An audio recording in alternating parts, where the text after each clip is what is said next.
Well, here we are. Welcome to Nature's Neighbor. I am your host, Melanie Blankenship. I am joined in our studio right here in Paso Robles on this July Monday. As you hear that high and kind of, we are coming off of our Independence holiday with a beautiful 4th of July parade that took place in downtown Templeton. Remember, that parade is a fundraiser for Rotary to gather enough funds so that we can hand out scholarships for our youth. So we come off of this beautiful 4th of July parade. Us Rotarians and volunteers, we're kind of coming off of a beautiful high right here on the Central Coast of California. Beautiful weather, community actually just enjoying each other, loving on each other. I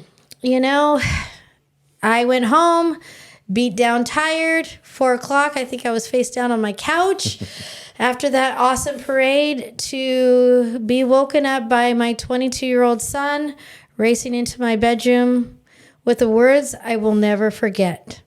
Templeton Feed and Grain is on fire, Mom. Templeton Feed and Grain. What does that mean to Nature's Touch Nursery and Harvest, to Nature's Neighbor, to Nature's Farm? What does it mean to me, Melanie Blankenship? It means a lot because that German family has been a part of my life since my creation. That foundation of a granary, the retail store, is everything in a way that I stand here today as a farmer, as a small business owner, as a volunteer, as somebody that puts herself in the soil every chance she gets. And speaking of soil, if you see, I'm a little dirty today because we're going to talk about what took place today at Nature's Touch. But with that being said, I'm not only here as Nature's Touch. I am here to share the stories and the life of what I have grown into, but I've only grown into this life because of the people that I've been surrounded by, right? I only know what I've learned from my neighbors, okay? So with that being said, I have Laura Brooks. Laura Brooks is the Templeton Historical Society right next door to me at Nature's Touch Nursery and Harvest. But let me give you a little, I have to have a little fun with this. The first time I met Laura Brooks, she looks at me and says, "How is your last name Blankenship?" And I'm like, well, I kind of married into that name.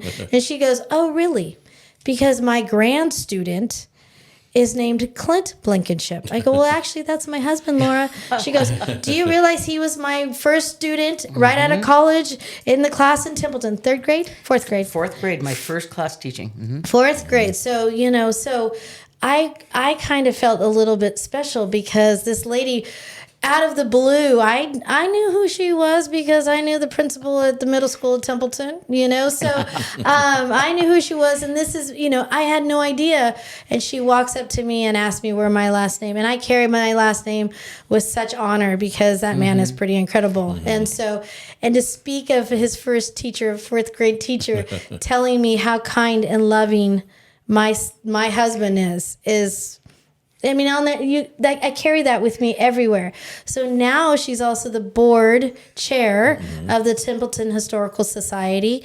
And then I also have Neil Roberts. Neil Roberts and I have been close friends for I don't even know how many years. I've enjoyed your presence for so many years, but he's also the owner of Clavo, which is right next to the Historical Society, right? We all share the same side of the street on Main.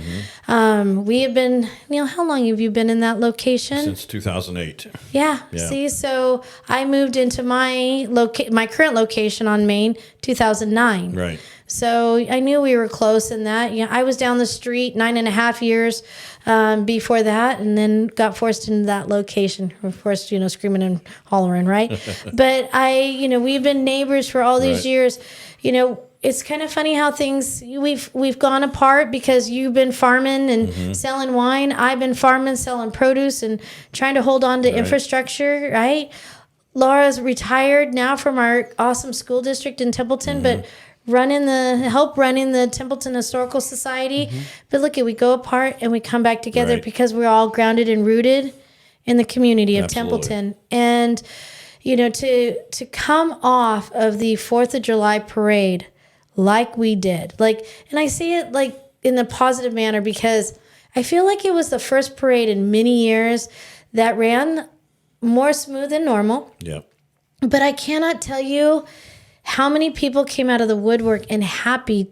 You know, Neil and I volunteer. We're Rotarians. Neil got to drive the Grand Marshal down Main Street, you know, in his cute little truck, you know. And so, you know, there was more people coming out of the woodwork telling us thank you, happy, appreciative, you know, just grateful to be with their families and be able to share that parade with all of us. Yep.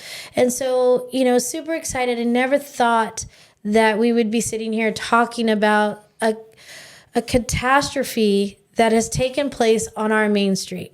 Templeton Feed and Grain has been the centerpiece and honestly our identity of Templeton. And to know that is no longer, you know, as of about an hour ago, they took one of the main structures down. It's completely burned, hollowed inside. There is suspects of, you know, the arson that created this situation from an illegal firework. You know, there's all of this out there, right? But we are community. No matter how much dark we are feeling and being exposed to, there is light in that darkness. And I am really feeling it as, you know, the business owner on 3rd Street, having you right next to me, and being able to capture, gather, and having the strength of my neighbors. And we've all gotten to spend today with the German family. I opened Nature's Touch up for them to have a retail spot for the product that is remaining. But at the same time, everybody is talking about memories. And so let's get into that because Laura, you know, being a part of the Templeton Historical Society, they're wanting to capture. So Laura, let's talk a little bit first about the Templeton Historical Society. Give us a little info about that. Well, certainly. It's been there for many years, and it's just been growing slowly over time. And when Neil and I first became part of the Historical Society, our thought was, why are we sitting back and just waiting for people to walk in the door? We need to be part of the community. And so Neil works as our community liaison. And of course, I know a lot of folks in town. Yep. And so we just started kind of putting ourselves out there as a group that wanted to be just more interactive with the community. And what I found during that kind of transition period is that there are moments when Templeton is just at its best, just the heart and soul of the town. We had an event last year called Some Like It Hot that's coming up this next year on March the 14th. It was a fun event. It was awesome and fun, and the people loved it. It was a great moment, as was the 4th of July parade. It was just that sense of community that was unspeakably wonderful. And so anyway, that's the Templeton Historical Society, especially nowadays, is not only reaching out to the community, but in my vision, we also need to record some of the more recent histories because history didn't stop in the 1800s. It's continuing through to the current day, including your husband's class, my class, you know, all these people that have come through and are still a part of the community.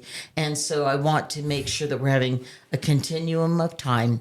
And as you said, gather memories. And we'll get into that in a little bit more and how the museum wants to be involved with that. Yeah. And it's kind of ironic in the sense of where, you know, history, you say it didn't stop in the 1800s. It's funny how, you know, we talk about this all the time.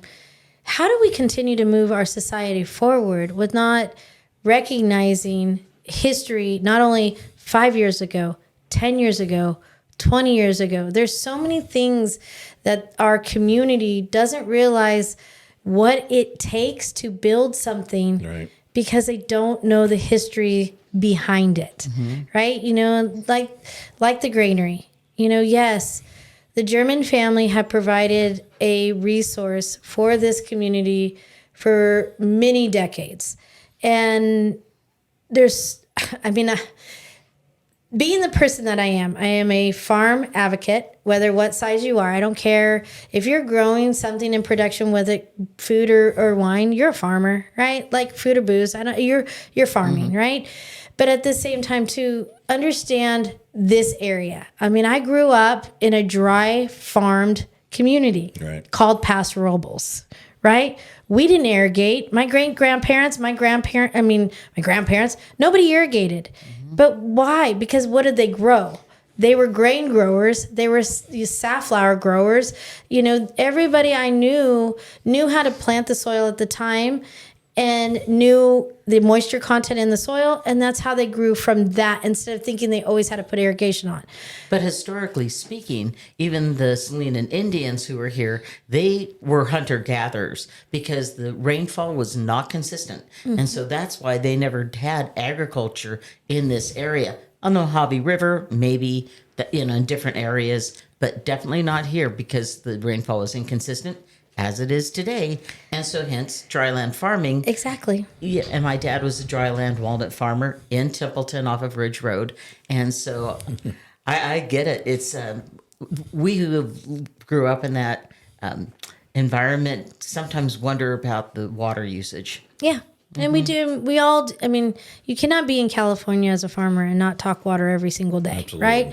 And I mean, there's farmers that understand it, and then there's businessmen that want to understand it, but at the end of the day, they don't get that weather changes no matter what. There's always weather change, and there's always going to be, market fluctuations, and there's going to be trends, and there's going to be what people want to support and what people don't want to support. But at the end of the day, when it comes to the infrastructures that are needed for us farmers to continue to go, it's places like Templeton Feed and Grain that people don't realize that, yes, it might have been dusty, or yes, it might have been whatever, but they don't understand how important that granary is. And I say is because, yes, it might not never be what it was before the 4th of July, but they are already in motion with another granary, because you know why? There are farmers that have crops in the ground right now that are looking at harvest, right?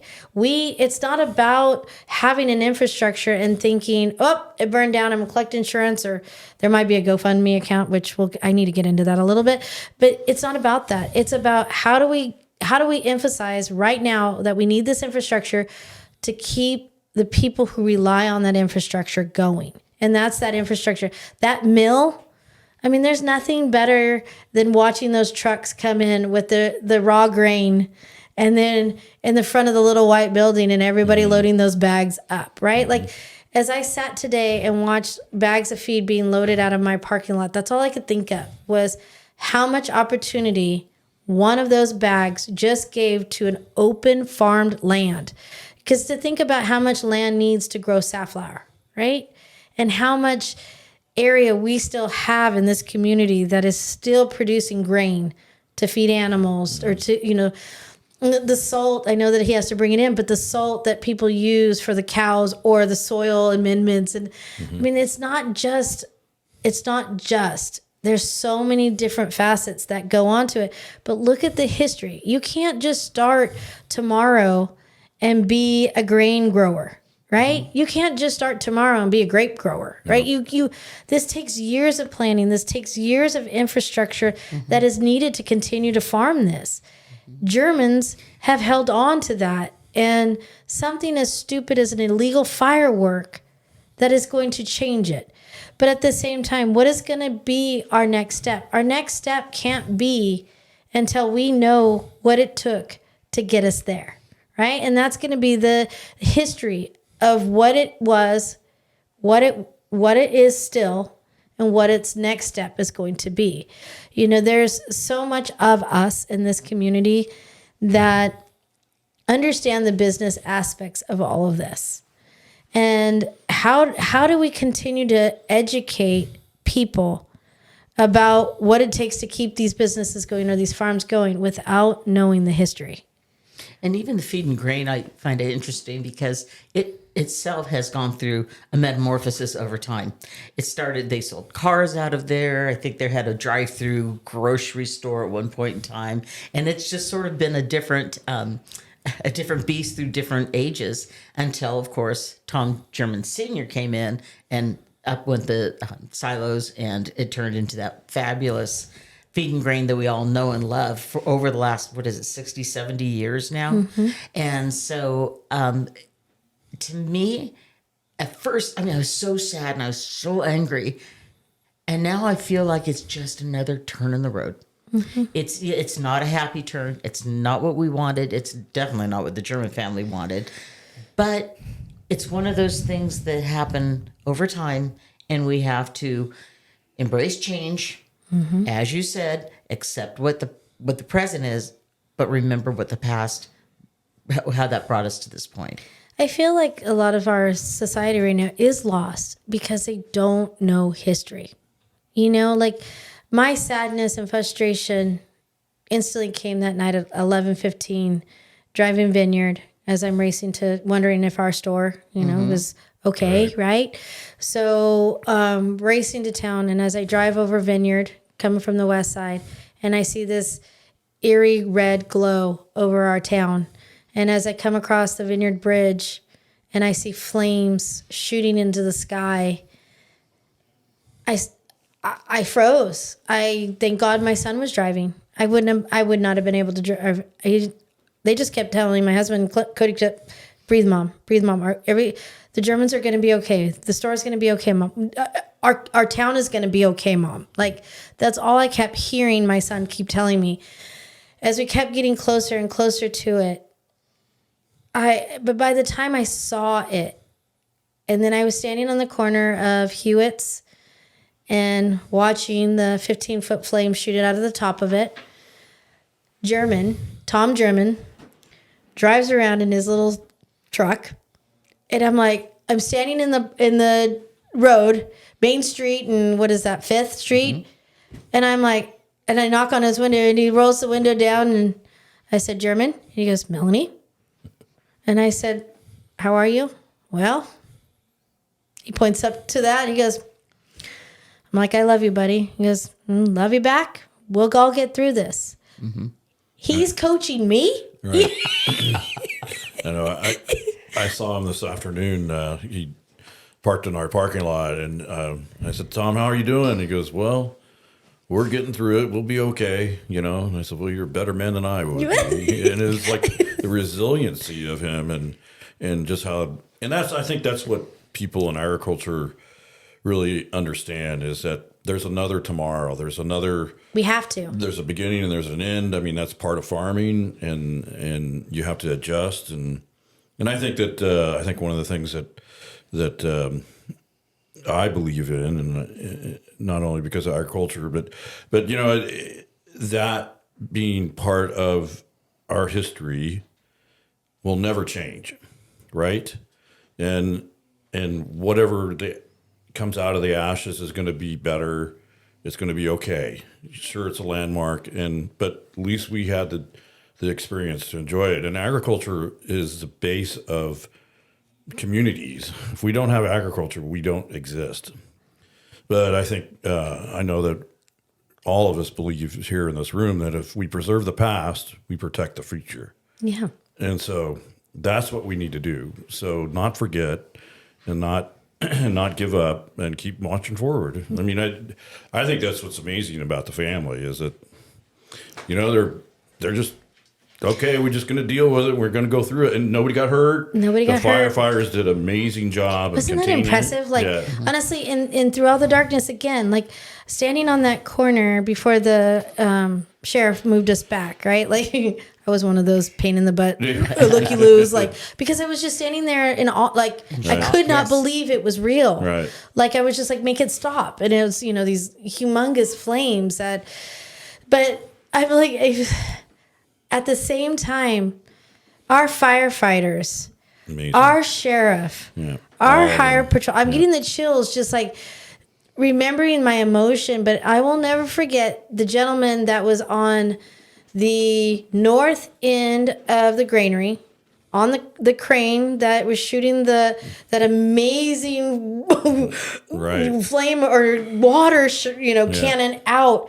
There was a human at the very top of that, holding on to that and pointing in that water direction, like spot on. I mean, come on. Like the talent that was out there, you guys, fighting that fire, you know, you always wonder, right? I'm never going to wonder ever again because we got the talent. We have amazing first responders. And I mean, you can see that, right? As a whole spectrum of, you know, we are all proud of our first responders. But to see what they were doing against that fire that night was breathtaking. And the imagery was amazing. To see all the American flags flying in the night sky and to see the winds blowing the flags and the firefighters and the flames coming up from our iconic, beautiful structure. It just had this moment of weird peace. Pride. Yes. You know, community honor. pride. Yes. Honor. Like I cannot tell you guys right now more than ever how proud I am to be a Templetonian, an American, part of the San Luis Obispo County. Like every single person that has come out of the woodwork, you know, I want to see them more often. I don't want to see them in sadness is my only request. But at the same time, I'm just so happy to see everybody and just see the talent that this community really has. Like, I mean, you know, people said, you know, how did they do it? I'm like, you had to see it. You cannot explain, you know, how they kept the fire contained inside that building. There was embers. When I first arrived on the scene, there was embers, big embers, coming out. And the way that, so you had, you know, Paso Fire, you had Templeton Fire, you had Atascadero, San Luis. You know, it was a... San Miguel, too. Yeah, they had all of them, but there was category 3, whatever, you know, all services on hand, right? Everybody had to come in. So you literally had, you know, every bit of first responders there. But it was crazy. So the embers started going out, and to watch that whole entire group, and there's a lot of them, right? There was a lot of them there, shift. It was like, it wasn't like a word that, you know, announcement that went over. It was an automatic, oop, and then you just saw the suppression. And you saw it contained, and you saw it managed. And I was just like, oh, like, you know what I mean? Like you couldn't just not be in awe and watching how they were protecting the rest of us. You know, it was like, get it out, boys, get it out, boys. But at the same time, it was like they had that on their radar, but they had the rest of us also being taken care of. Absolutely. And I just can't, I get a little teary because I witnessing that is, you know, I'm never going to forget that, you know? They truly are the heroes there. And I mean, how they protected the building that where they have all the feed and everything. The white building. The white building, and got our gators out. Oh my gosh. I mean, you know. We had 4 gators at Cal Coast. I'm just going to say it. Cal Coast Machinery, you're getting a lot of promos right now. They donated the gators for us to be able to manage the parade. Well, German is always Tom German. I always just call him, hello, Mr. German, you know. And so he allows us to park him in the back because he's got his big old locked up fence. And so we put him there literally right behind the fence right behind the fence, but also behind the wall that was all inflamed. And flames were shooting out and exploding. And I was like, and I'll be honest with you, after I knew my store was okay, the oxygen kind of came to the brain and went, oh, the gators, you know, kind of thing, right? I could afford another insurance claim for our poor Rotary, right? And I was like, okay, how do we get them out? And you just saw these flames, right? Never did I think that the grain, because they had just milled, right? The grain had when the firefighters cut the wall, the wet grain fell on our 4 gators and protected our gators. Jason, another Rotarian, returned those gators today. They were a slight bit dirty still because we cleaned them, but they weren't as clean as we wanted them to send back. But literally, there was nothing melted. There was nothing broken. They were all perfectly drivable to drive back down Main Street, down Ramada, to get them back to Cal Coast. Yeah. Like, Oh, come on. You have to admit that that somebody had wrapped their arms around us and said, we're going to protect Rotary's. Yeah. Rotary's insurance on that Yeah. one, because, it's Yes. like, Sure. I mean, when somebody sent me a video because I was farming on Saturday morning. Somebody sent me a video of those gators driving down Main Street coming out of the back of there. I was like, thank you, Lord. Right, I right. I cannot thank you enough. And it was all of these little things that keep coming out. They were able to get in there and get their siloed trailers out. They were able, because of the talent of our firefighters, they were able to get pallets of grain that was already bagged out of that. That's what at Nature's Touch today and tomorrow. So anybody listening, guys, Templeton Feed and Grain is open and operating. They are opening out of my parking lot, which is 225 South Main Street. Okay. What you do is you park outside of the parking lot, you walk in, you put your order in, and then you stand in line and the boys will load you up. Okay. Yes, there's certain things selling out, but we are just got told right before I came, they have another mill online that is going to be taking our farmers' harvest. That's great. And rabbit feed is being milled as we speak. And I have to say that out there because I think I got told 10 times that, they're out of rabbit feed. And I'm like, okay, sorry, but I don't know what to tell you at this point. So, I was super grateful to be able to share that, there's another mill already taking the product of our farmers, milling it, and going to get it bagged for the Germans and will be available. I don't know. I know tomorrow they're going to be back there. Tuesday. What's tomorrow's? July 8th. Right. They'll be back at Nature's Touch. In these kind of situations, people, please understand it's an hour by hour, minute by minute, kind of day by day thing. We're all trying to figure this out. I have to say, and I'm super grateful that, people are wanting to go out and fundraise and, do different Right. things. But I also need to kind of educate that a little bit more. And the reason is we're business owners in this, and we all know how our insurances are in the state of California. Before everybody's jumping the gun and creating GoFundMes or creating things to fundraise, keep in mind this is an active business, and different types of incomes change different perspectives. What we need from people in our community, and I know the Germans, is exactly what took place today. There were people lining Main Street. They had their vehicles down the street, right? They were walking in and saying, can I just buy that bag of feed so you don't have to worry about it? I will go donate it to a farmer because I don't even have animals. I will never forget that lady's face. I wish I got her name, but this is, what I mean? She was like, I want to know that they're going to continue.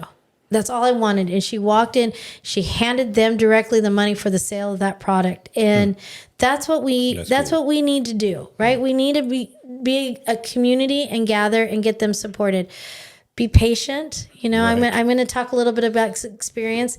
And remember, guys, this isn't about you. It's about the Germans. I'm going to say that out loud because this is my show. Please, guys, yes, I know you want certain things that you're used to getting from them. Love on them, please.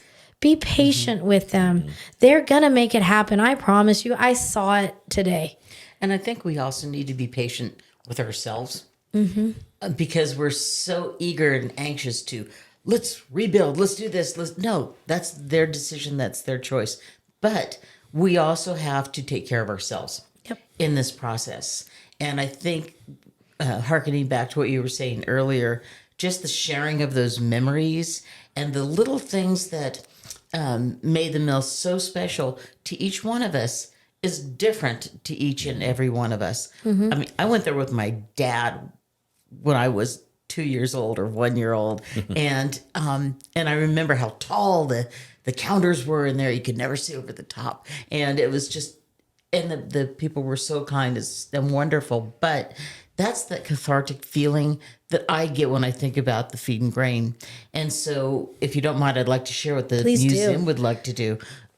Neil and I were talking about putting together some sort of way that people could, and it's still forming in our heads, but people could share their memories, be it coming down to the museum and sharing either on video or audio, writing down their information and sending it to the museum, making a recording or a video recording of themselves sharing this information, and then sending it to the museum.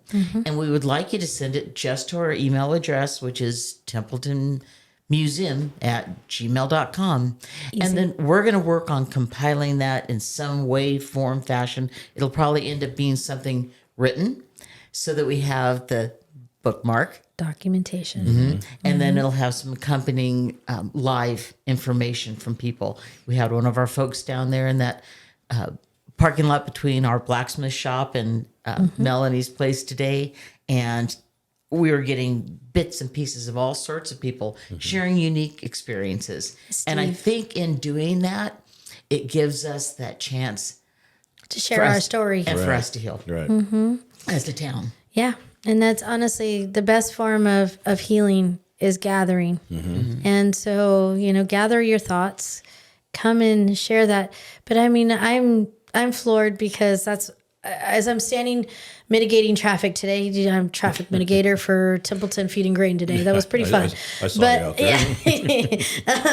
So it was fun because that's literally what I've been saying. Like, you guys were going to try to capture memories and capture thoughts. And, we're going to take this day by day. But I'm like, who's going to start capturing a lot about that is the Templeton Historical Society. I am floored, you guys, how many people that I know that are from here that don't even know you guys exist. Right. And they're like, what is that? I'm like, it is a Templeton Historical Society. It says what it is. But at the same time, that is our way to capture what it took to get us to who we are. I mean, I giggle because, I still sell milk in a glass bottle, right? How rare that is, right? But at the same time, do you know how many people walk into my store and go, well, does the milk that you sell come from like that same dairy that the bottle is in the front of Templeton Historical Society? And you know what I say? I wish. Right. The Rossi I mean, dairy. you're like a walking advertisement for me. Did you know that? Because it's like, never did I think that because I like milk that gets cold in a glass bottle, that bottle that you guys have as a statue of a remembrance of a dairy that once existed in Templeton. Yes, I don't think the museum kind of looks like a museum. It doesn't. Because it's a little old house that used to be down by the Presbyterian Church.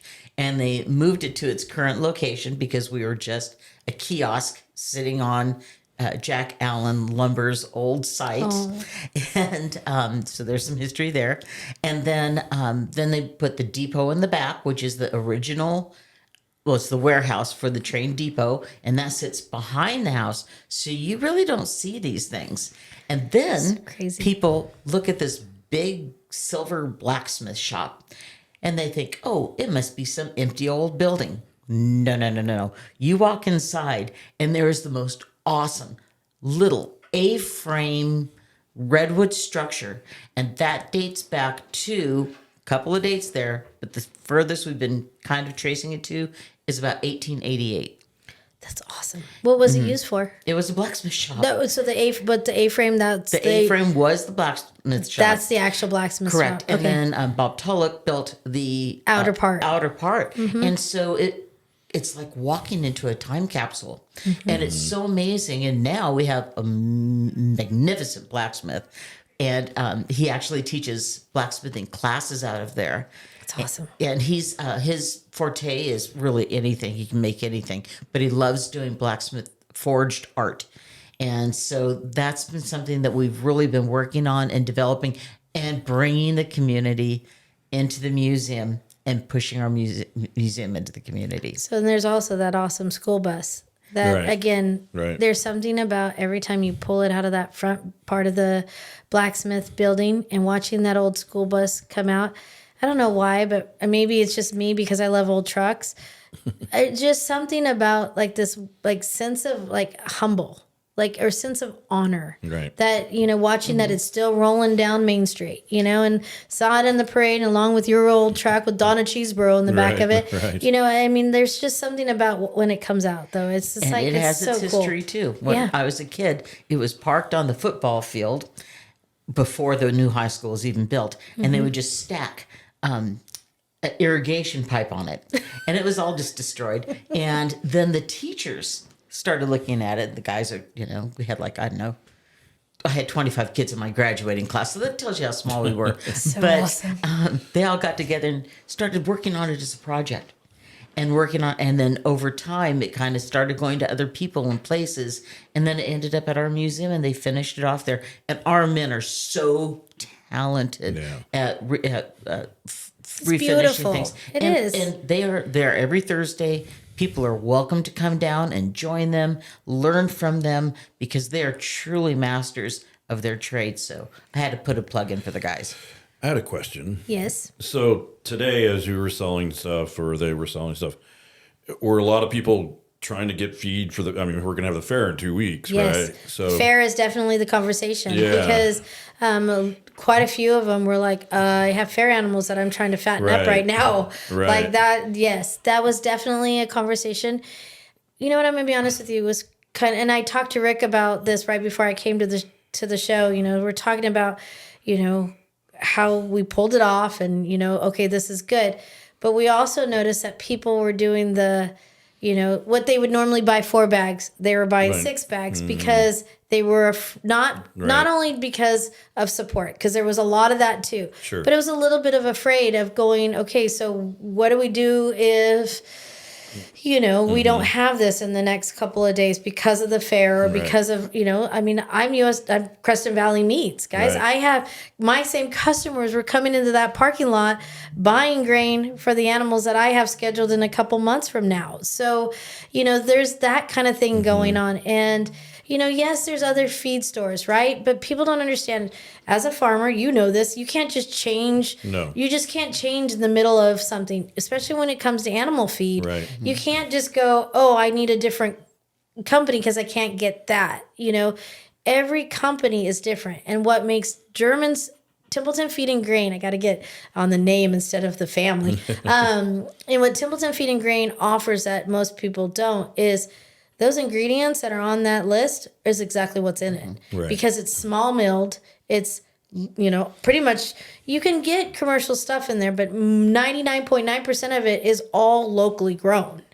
So, it's like Right. you can't find that. You can't just go and say, oh, I'm going here. Right. You can't find that. So that's a good question, because that's definitely the concern. No matter how much publicity that fire has caused, I was shocked today how many people were driving down Main Street, Right. and had no idea that this took place. So, yeah, I know. It was, I'm out there standing going, please just wait. Let the forklifts and the flatbeds come out, please. I'm mitigating traffic. And people are stopping going, what is going on? Why are there so many tractors and firemen around? I'm like, the granary burned down this weekend. And they're like, I'm going to pick up feed. I'm like, well, you need to come here because they're all here. So that, I was actually shocked at the numbers of people that didn't know that it, you think everybody's on social media or watches the news or something, but guess what? Yeah. There's a lot of people that don't. And so definitely saw that.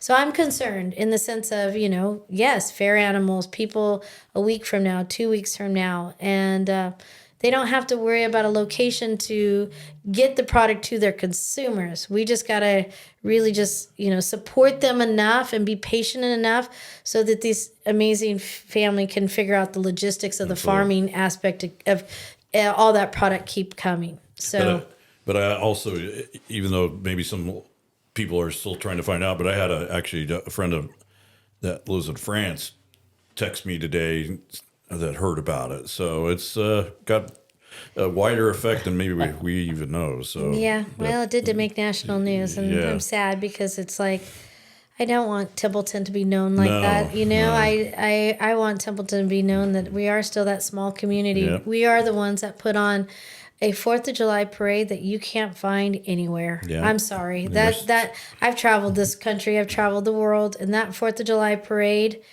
I mean, we expand in the population like nobody's business. I'm not gonna say numbers because I love my Rotary, but at the same time, it is just, there was that sense of awe standing at the north end of Maine.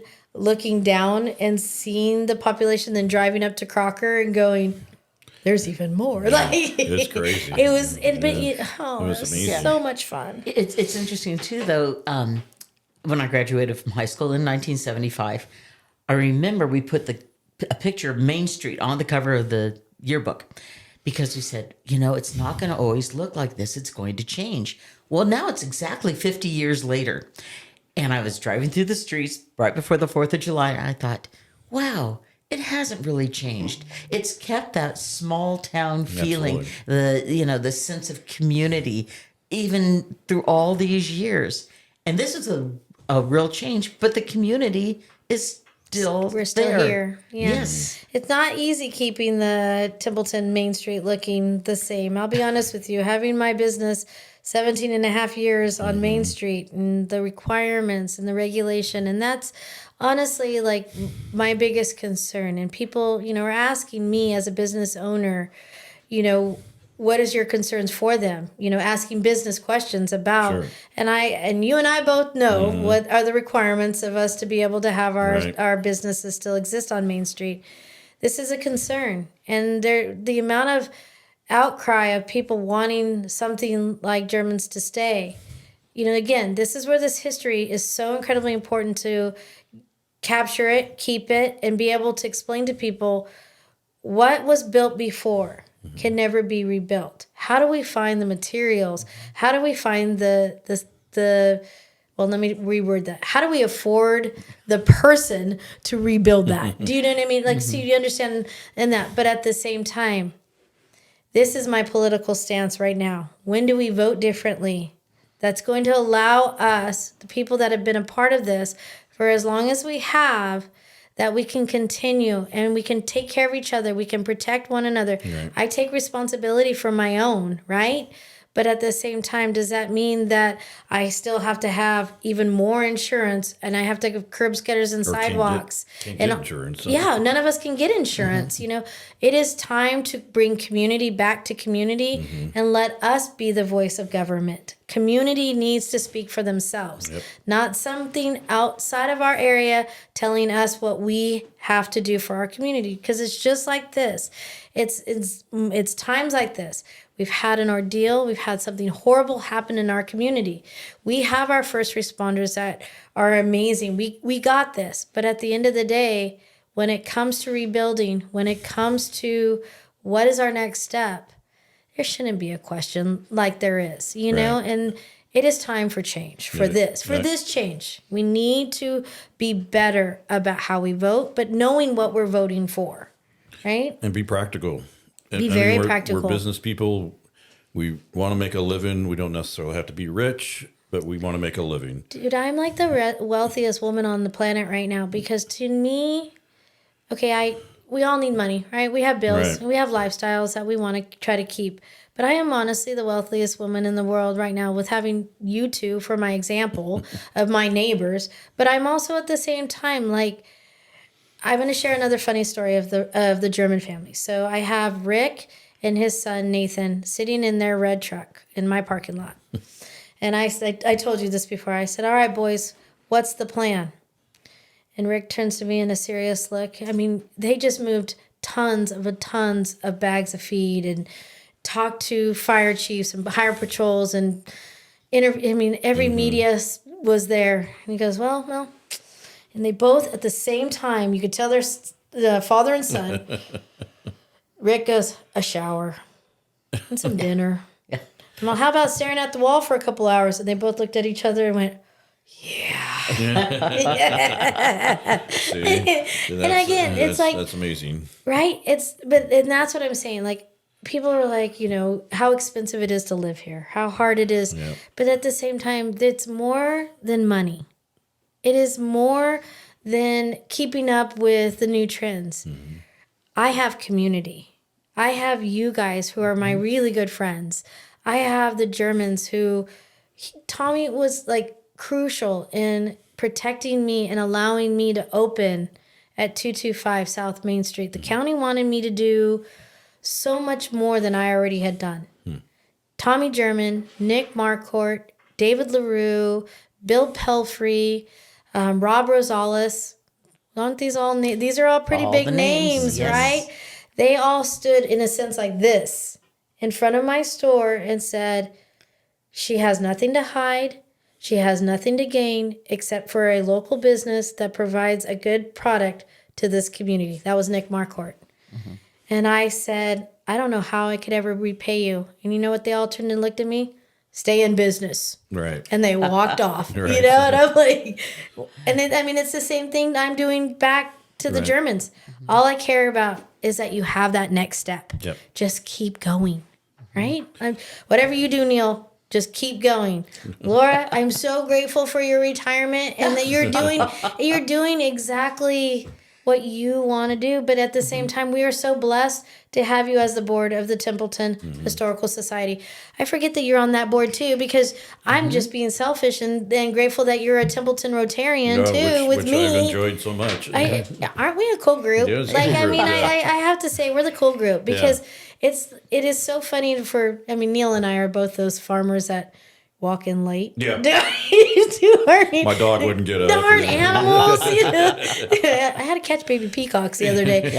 So we're those people, right, in our Rotary group. But at the same time, we have some amazing people in that group that just believe in our community and just step up. Yeah. And that's you've just stepped up and you're there, you've held on, the communication, the accessibility.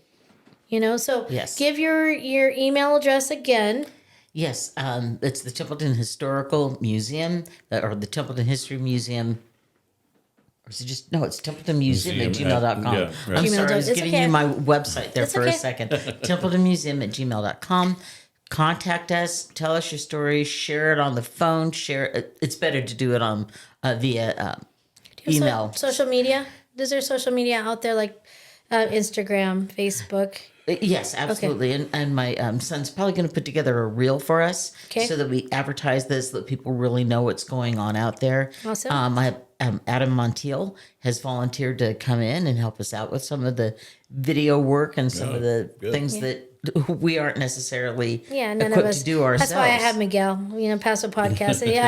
He knows how to do all this fancy stuff I don't know how to do. But actually, the museum needs people. We need membership. We need folks to get involved.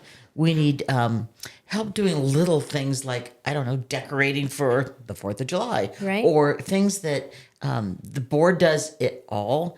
But some people have talents in our community that we don't necessarily have. Disclosure, I had a phone call this morning with Lila Tulloch. Yes. I told her, why aren't you on the board and why aren't you present in our Templeton Historical Society when your dad and grandfather are the Tullochs and that's your blacksmith? I mean, why aren't you present? So just know I'm out there scouting for more people For my replacement. No, you're not going anywhere, lady. I'm not gonna let you now. Neither are you, Neil. You're here for a lifetime. No more. You guys we're home. So We have such a wonderful connection in our little section of the block. It's wonderful. Like you said, it's home. It's family. It's community. So Neil, give people information of you carry a lot of hats, but at the same time, how do they find you? Because at the same time, who are we? We are a community, yes, but we all need support. I know you have tenants that, and you make beautiful wine as well. It's Thank you need to let people know how they can find you as well. Well, I'm actually right next to the Historical Society, 315 South Main Street. We make a little wine and farm, manage vineyards, and actually trying to figure out what the next steps are in this agricultural world because it's ever changing. So, but we've been there for 17, 18 years, and I'm just so happy to be part of the community. I think that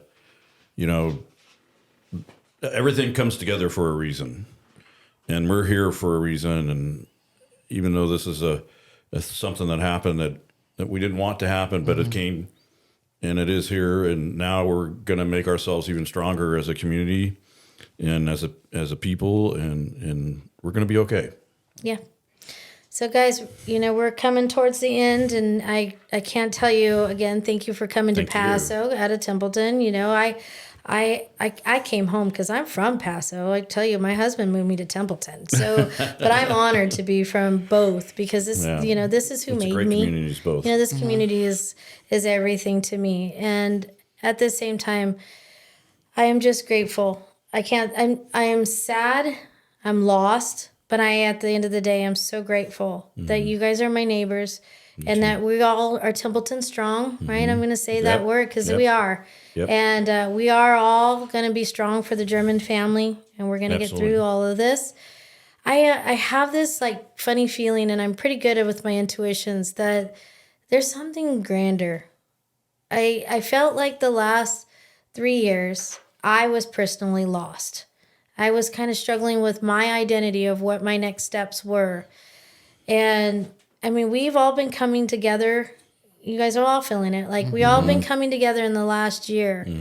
And I can't tell you right now how much I feel like something even better with less worry for the Germans might come from this. Yes, I agree. And so I'm looking forward to it.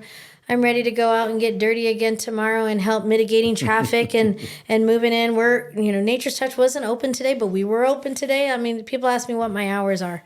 How do I ever tell them what hours are? And we're here.